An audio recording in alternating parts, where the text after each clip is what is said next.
Merci.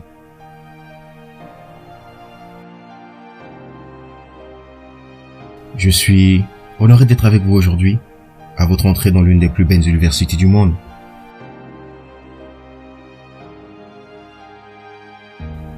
Que la vérité soit dite, je n'ai jamais été diplômé de l'université. Et c'est le plus proche que j'ai jamais été d'un diplôme universitaire. Aujourd'hui, je vais vous raconter 3 histoires de ma vie. C'est tout. Pas grand chose, juste 3 histoires. La première histoire est à propos de connecter les points. J'ai abandonné Reed College après mes 6 premiers mois, mais je suis resté pendant 18 mois environ avant de vraiment arrêter. Alors, pourquoi ai-je arrêté? Cela a commencé avant ma naissance. Ma mère biologique était une jeune étudiante diplômée et célibataire, et elle a décidé de me mettre en adoption. Elle était très convaincue que je devais être adopté par des diplômés de l'université. Donc tout était prêt pour que je sois adopté à la naissance par un avocat et sa femme. Sauf que quand je suis sorti, ils ont finalement décidé à la dernière minute qu'ils voulaient vraiment une fille. Alors mes parents qui étaient sur liste d'attente ont reçu un appel au milieu de la nuit pour leur demander « Nous avons un petit garçon inattendu. Vous le voulez ?» Ils ont dit « Bien sûr ». Ma mère biologique a découvert plus tard que ma mère n'avait jamais obtenu son diplôme universitaire et que mon père n'avait jamais obtenu son diplôme d'études secondaires. Elle a refusé de signer les documents d'adoption finale et elle n'a cédé que quelques mois plus tard lorsque mes parents ont promis que j'irai un jour à l'université. C'était le tout commencement de ma vie. Et 17 ans plus tard, je suis allé à l'université. Mais j'ai naïvement choisi un collège qui était aussi presque cher que Stanford. Et toutes les économies de mes parents de la classe ouvrière étaient dépensées pour mes frais de scolarité. Après 6 mois, je n'arrivais pas à voir la valeur. Je n'avais aucune idée de ce que je voulais faire de ma vie et je ne savais pas comment le collège allait m'aider à le comprendre. Et ici, je dépensais tout l'argent que mes parents avaient épargné pendant toute leur vie. J'ai donc décidé d'abandonner en espérant que tout ira bien. C'était assez effrayant à l'époque, mais avec le recul, c'était l'une des meilleures décisions que j'ai jamais prises. La minute où j'ai abandonné, je pouvais arrêter de suivre les cours obligatoires qui ne m'intéressaient pas et commencer à suivre ceux qui avaient l'air intéressants. Ce n'était pas du tout romantique. Je n'avais pas de dortoir, donc je dormais par terre dans les chambres d'amis. Je vendais des bouteilles de coca pour les dépôts de 5 centimes pour acheter de la nourriture. Et je parcourais 7 miles à travers la ville tous les dimanches soirs pour un bon repas par semaine au temple Hare Krishna. J'adorais ça. Et une grande partie de ce dans quoi je suis tombé, en suivant ma curiosité et mon intuition, s'est avéré inestimable plus tard. Laissez-moi vous donner un exemple. Le Reed College de l'époque offrait peut-être la meilleure formation en calligraphie du pays. Partout sur le campus, chaque affiche, chaque étiquette sur chaque tiroir était magnifiquement calligraphiée à la main. Parce que j'ai abandonné et que je n'avais pas suivi les cours normaux, j'ai décidé de prendre un cours de calligraphie pour apprendre à le faire. J'ai appris sur les polices sérif et sans sérif, sur la variation de la quantité d'espace entre les différentes combinaisons de lettres, sur ce qui fait la grande typographie. C'était beau, historique, artistiquement subtil, d'une manière que la science ne peut pas capturer, et je l'ai trouvé fascinant. Rien de tout cela n'avait même l'espoir d'une application pratique dans ma vie. Mais 10 ans plus tard, lorsque nous concevions le premier ordinateur Macintosh, tout m'est revenu. Et nous avons tout conçu dans le Mac. C'était le premier ordinateur avec une belle typographie. Si je n'avais jamais suivi ce cours à l'université, le Mac n'aurait jamais eu plusieurs polices de caractères ou polices espacées proportionnellement. Et puisque Windows vient de copier le Mac, il est probable qu'aucun ordinateur personnel ne les possède. Si je n'avais jamais abandonné, je n'aurais jamais suivi ce cours de calligraphie et les ordinateurs personnels n'auraient peut-être pas la merveilleuse typographie qu'ils font. Bien sûr, il était impossible de relier les points avec impatience lorsque j'étais au collège. Mais c'était très clair en regardant en arrière, 10 ans plus tard. Encore une fois, vous ne pouvez pas relier les points avec impatience. Vous ne pouvez les connecter qu'en regardant en arrière. Vous devez donc avoir confiance que les points se connecteront en quelque sorte dans votre avenir. Vous devez avoir confiance en quelque chose. Dieu, votre destin, votre vie, votre karma, peu importe. Cette approche ne m'a jamais laissé tomber et a fait toute la différence dans ma vie.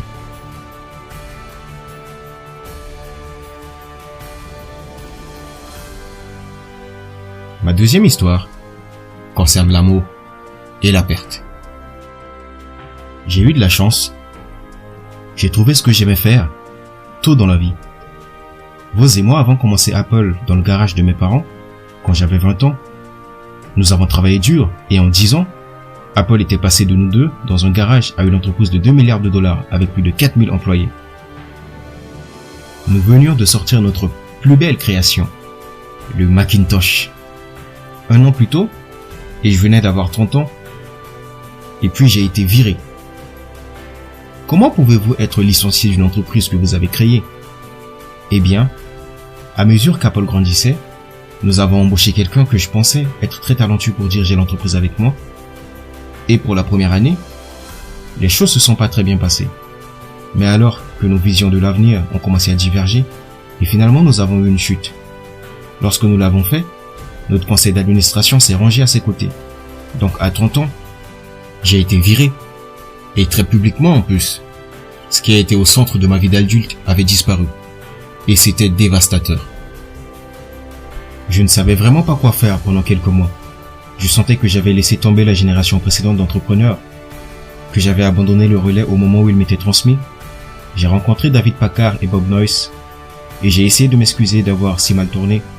J'ai été un échec très public, et j'ai même pensé à fuir la vallée. Mais quelque chose a lentement commencé à m'apparaître. J'aimais toujours ce que je faisais. La tournure des événements chez Apple n'avait rien changé à cela. J'avais été rejeté, mais j'étais toujours amoureux. Et j'ai donc décidé de recommencer. Je ne l'ai pas vu alors, mais il s'est avéré que se faire virer d'Apple était la meilleure chose qui puisse m'arriver.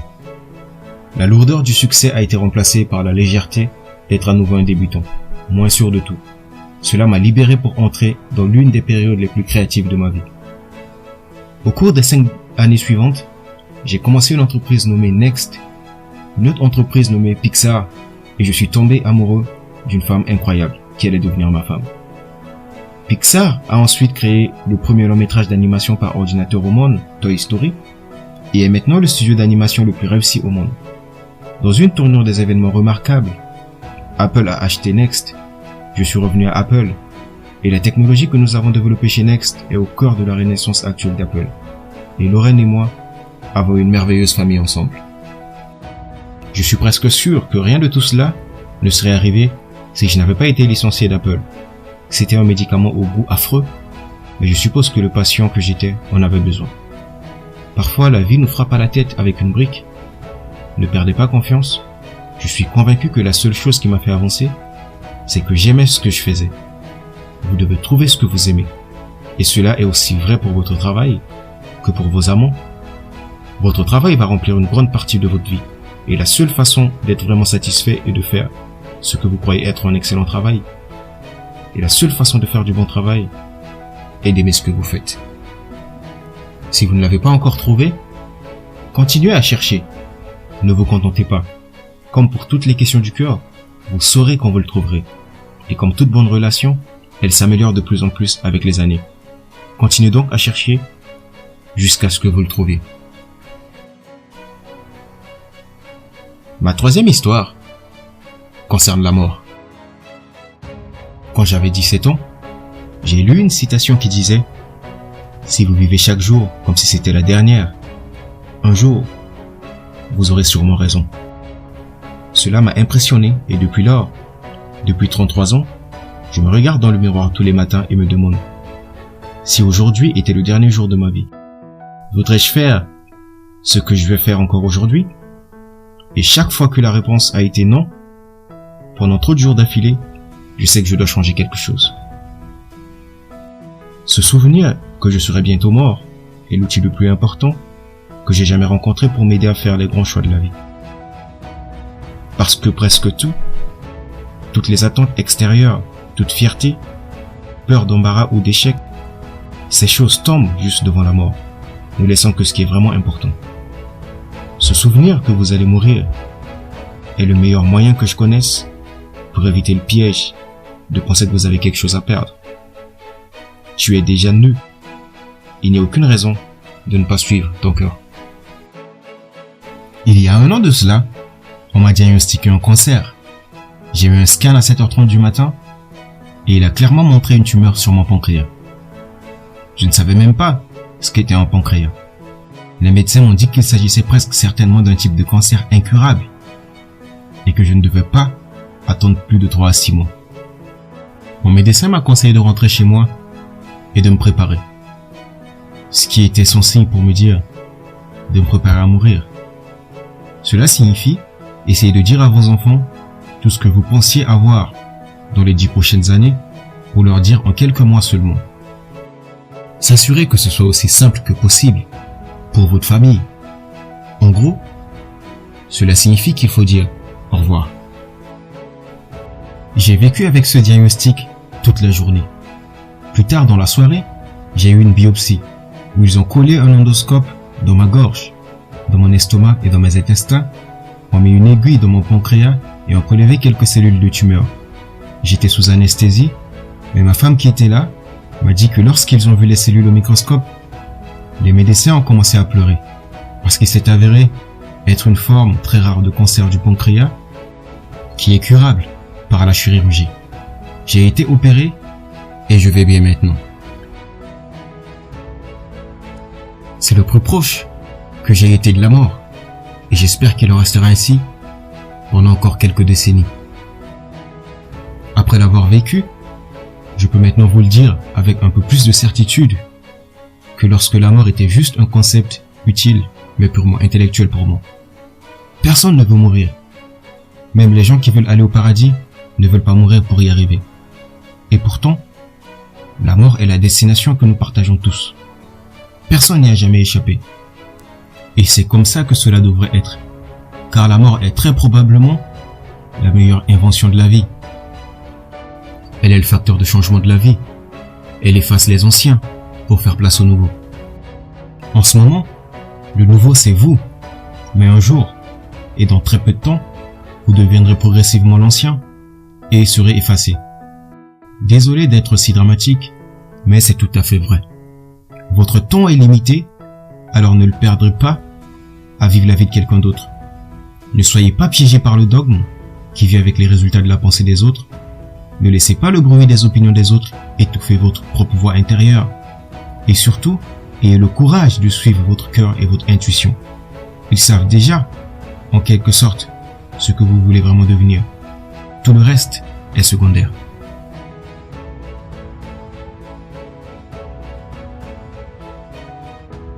Quand j'étais jeune, il y avait une publication étonnante intitulée The Whole Earth Catalog, qui était l'une des bibles de ma génération. Il a été créé par un homme du nom de Stewart Brand, non loin d'ici, à Menlo Park, et il l'a fait vivre avec sa touche poétique. C'était à la fin des années 1960, avant les ordinateurs personnels et la publication assistée par ordinateur. Donc tout était fait avec des machines à écrire, des ciseaux et des appareils photo Polaroid. C'était un peu comme Google sous forme de livre de poche. 35 ans avant l'arrivée de Google. C'était idéaliste et débordant d'outils soignés et d'excellentes notions. Stewart et son équipe ont publié plusieurs numéros de The Whole Earth Catalog. Puis quand il a suivi son cours, ils ont publié un dernier numéro. C'était au milieu des années 70 et j'avais ton âge. Au dos de leur dernier numéro, une photographie d'une route de campagne, tôt le matin, du genre sur laquelle vous pourrez vous retrouver en faisant de l'autostop si vous étiez si aventureux. En dessous, il y avait les mots « Restez affamés, restez stupides ». C'était leur message d'adieu alors qu'ils signaient « Restez affamés, restez stupides ». Et je l'ai toujours souhaité pour moi. Et maintenant, alors que vous êtes diplômés pour recommencer, je vous souhaite cela. Restez affamés, restez stupides. Merci beaucoup à tous.